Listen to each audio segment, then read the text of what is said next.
In her decision and order, the key finding by District Court Chief Judge Francis Tadinko Gatewood was that Guam Catholic parishes and schools are all part of the Archbishop's corporation, and it even says so in the Articles of Incorporation that the Archbishop is, quote, entitled to and has control over any and all property, real, personal, or mixed. The court goes on to write that, quote, the defendant's own conduct supports this. Although the parishes and schools administer and manage their day-to-day affairs, the Archbishop remains responsible for overseeing them. For example, the parishes must seek permission for any financial transaction in excess of $25,000, and the Archbishop must sign for any loans. The church had argued that the parishes and schools were actually an implied trust and that the property was transferred to the Archbishop, who was holding it for the benefit of another entity, and the property can jump back.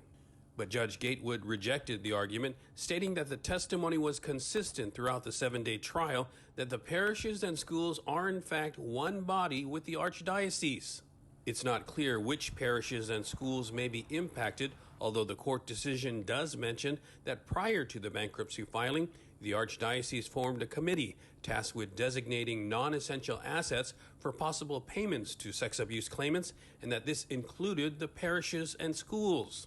Finally, the court pointed out the testimony of abuse victim Mr. Leo Tudela that she said was of particular importance that created a profound moment. Judge Gatewood said it was 2 simple words that needed to be said to acknowledge the decades of pain and to start the healing process. The 2 words were, I'm sorry. For KOM News, I'm Nestor Lecanto.